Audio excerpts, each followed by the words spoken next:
and welcome to another My Inspiration episode. And this time it's with Kelly. Hello. Hello, Kelly. Hello, Kelly. So it's going to be Kelly's inspiration and what has inspired her in her dancing career. So Kelly, which couples are we talking about today?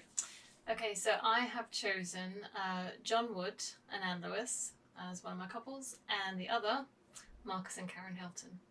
So probably not a lot of surprises there for a lot of dancers.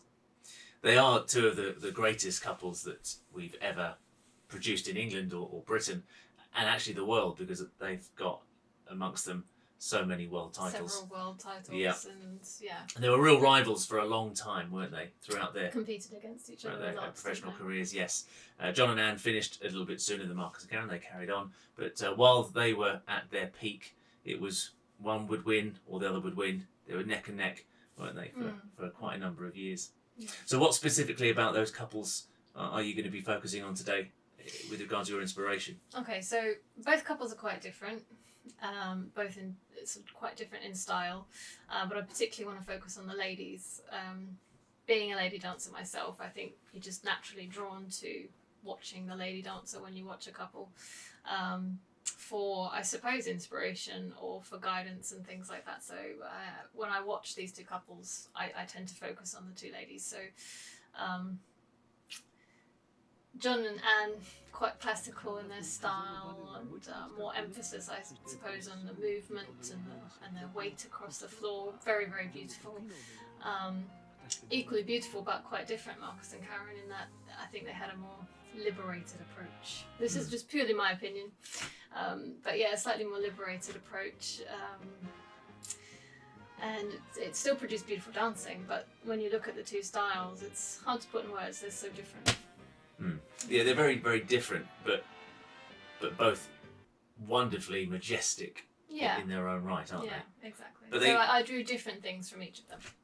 Certainly when they were competing, you were either in the John and Anne camp or the Marcus and Karen camp, typically, weren't you? Yeah, I wasn't, because I wasn't here. But well, you were in Australia, but I mean, even when I was competing at that time, I really didn't have they weren't even on my radar. I mean, I was too young really to really appreciate it. They didn't come onto my radar until much later, and then obviously I was lucky enough to have lessons with both. So I suppose the inspiration came much later, but.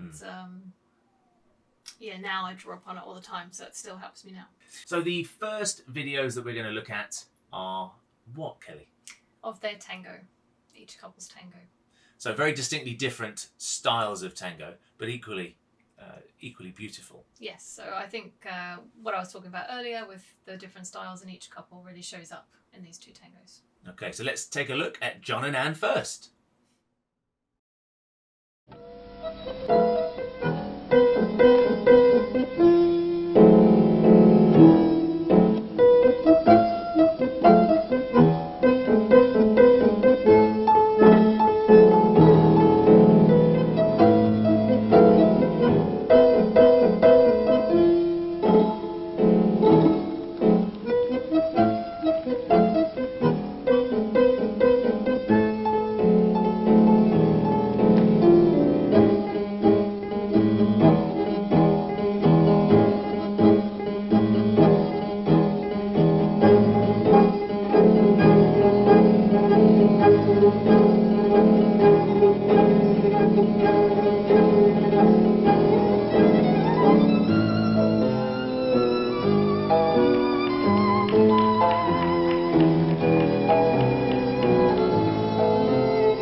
Okay, so there's two very different tango performances, but equally brilliant. Yeah. It's brilliant to sit and watch those again, isn't it? It's nice. Actually. Yeah, it's really entertaining. So the differences, Gail, what can you say about the differences?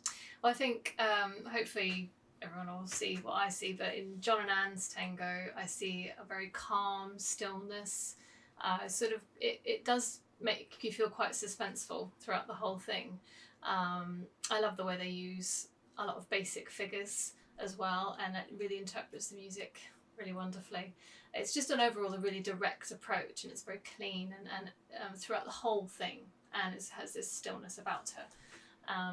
And what about the video from Marcus and Karen, which was distinctly different? I mean, hopefully you can see how different the approach is. I think the approach is completely the opposite almost. I feel like Karen's very much the extrovert. You're focusing on her most of the time, really, because of the way she is. You know, she's very effervescent and energetic. Choreographically, I think they're really pushing the boundaries, especially of the time. They're really pushing the boundaries as well. So this is mid-90s, of course. Yeah, the song is very different. So rightly so, that the choreography is different, because the music should tell you what you're dancing really, and you should interpret it differently. So. I think even though they're so different, I think they're equally beautiful, and I love both for for different reasons. So I couldn't choose one over the other. I just like both. So how did Karen then develop and influence your dancing? So Karen had a big influence on me because she pushed me. She made me look for the maximum all the time. She's like, you can do more than that, you can do more than that. And because I think for me, I was naturally introverted, so I was always worried about doing it wrong. And she kind of showed me that it's okay to do it wrong sometimes, because that's how you find out your limitations and where you can actually get better as a dancer, which is really important. So it did a lot for my confidence, actually, because I think I was always holding back somewhat. So how did you feel though when you first went to Karen, first had your lessons with her? Scared. Yeah, so she's quite imposing, wasn't she? She was quite she's very intimidating, very confident character, and I mean, not in a. I'm saying that facetiously, scared, because she's very lovely, but yeah, she will push you. So, and you need that though. You need that. What did you feel that you? What was the one thing would you say you got from Karen? From Karen? Just one, not obviously there's more than one thing, of course, but what one thing specifically stands out as something that inspired you by Karen? Confidence. To just have the confidence to do it. You've got to believe in yourself first, and if you don't, then you'll never do it. For sure. So let's look at a video of Marcus and Karen now dancing the quick step. Ladies and gentlemen, it's showtime at the Copacabana!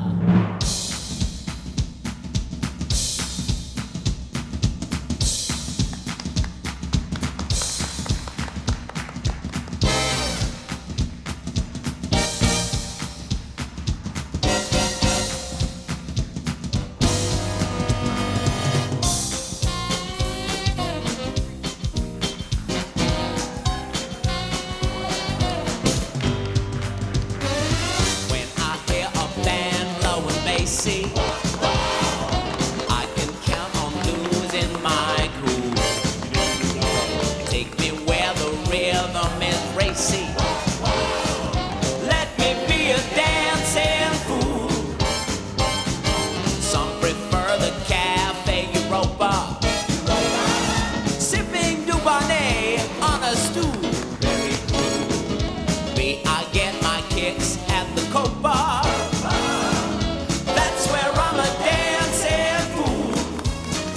Show me some moves, smooth and sad, and others they don't teach in school.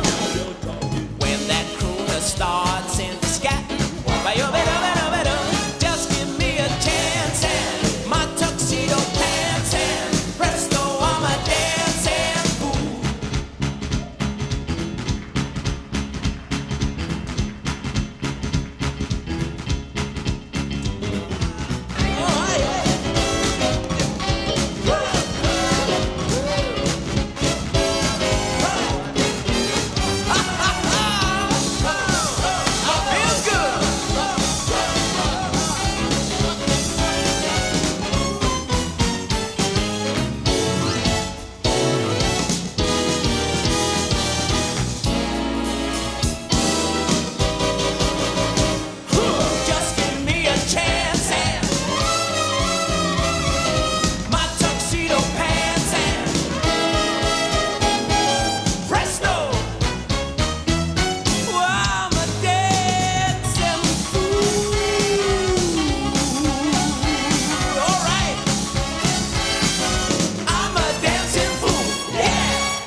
Well, a great quick step there from Marcus and Karen. What do you think, Kel? Yeah, I think it shows their style again really well. They're constantly pushing the boundaries of choreography, so they're trying to get as much in there as possible, which in a good way. I mean that in a good way, because you can go too far. But I think they actually balanced it out pretty well. Although at the time it might have seemed quite out there compared to these days, it actually reads as quite classic now. So I think they got the balance pretty good.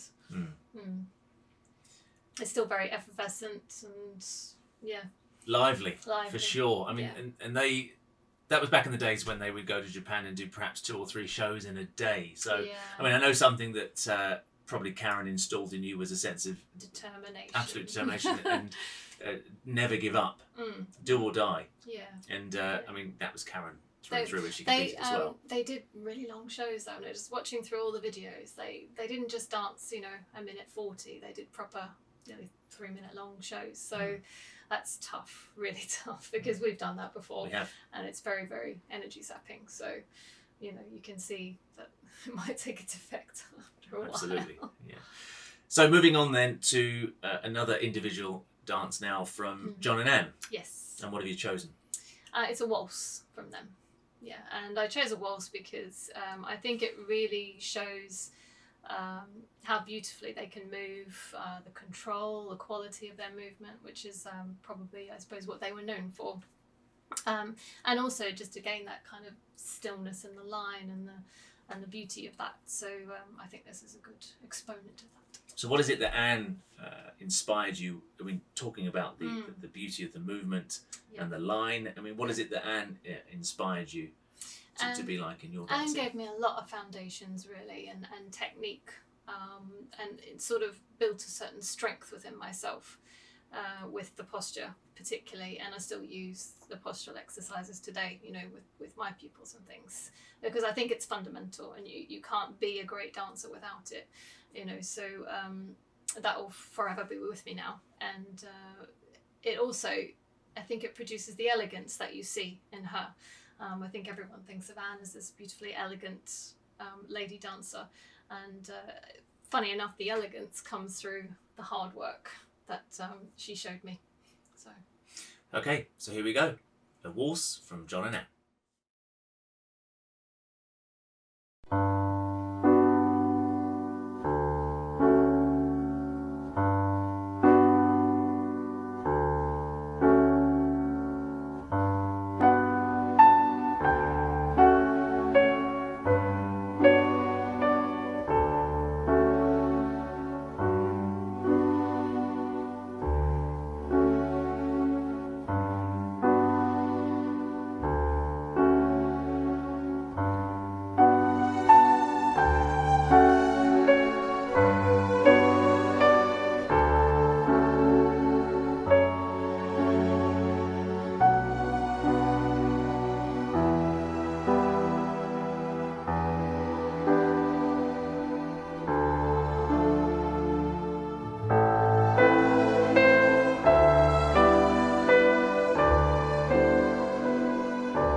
Well, a wonderful waltz there from John and Anne. Absolutely beautiful, wasn't it? I think it's very beautiful, and hopefully it's a good example of what I've talked about before, their quality, their strength of line, all that control that they needed to be able to perform to that song. I mean, it's a pretty tough song actually to dance to, so it just shows how good they were. It does. It certainly does. So is there anything you want to finally add to wrap up, Kel, about these two wonderful ladies of dance that have inspired you so much? Well, kind of what I've said, basically. I got different things from each lady, and both have been tremendous in helping shape me as a dancer. So from Anne, I got a lot of the techniques and foundations, and an appreciation for basic and how important your posture is to create that strength of line. And from Karen, she just gave me a tremendous amount more confidence than I had. And even though I still struggle with that sometimes, I always just got to think back to those lessons and think, no, you can do more, don't hold back, just go for it, stop worrying about it so much. And that's really, really important too. Wonderful, wonderful stuff. Well, thank you very much for sharing your inspiration with us today, Kelly. Well, I hope everyone enjoys it. I hope you enjoyed the video. And we'll leave you with the 1992 World Championships, which was a head-to-head between John and Anne and Marcus and Karen. Enjoy, and we look forward to seeing you next time. Denmark not represented in the judging panel. So the formality's over, and we move on with the first dance, the waltz.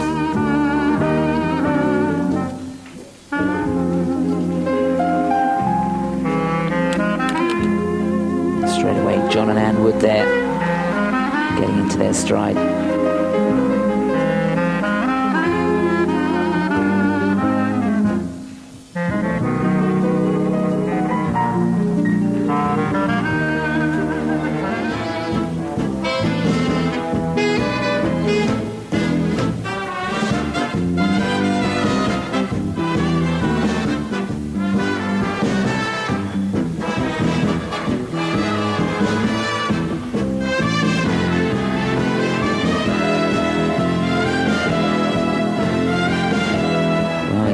To the waltz, it's important in the tango that all the movements are very crisp and sharp. Much more staccato type dance. And Marcus and Karen there, really getting into the mood of the tango. And sisters.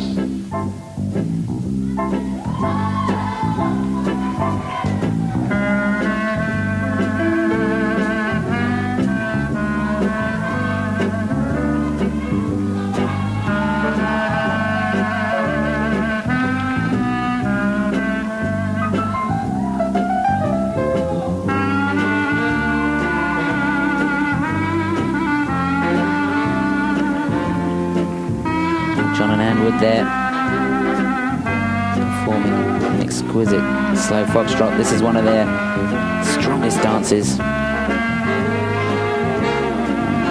they'll really be hoping to impress with this. Slight collision there, but that won't go against them.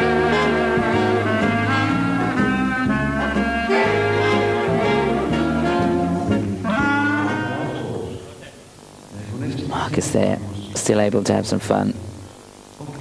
Having a little joke with the audience. John looking a little bit anxious. Marcus says, let's do it. And here we go. The final dance, the quick step.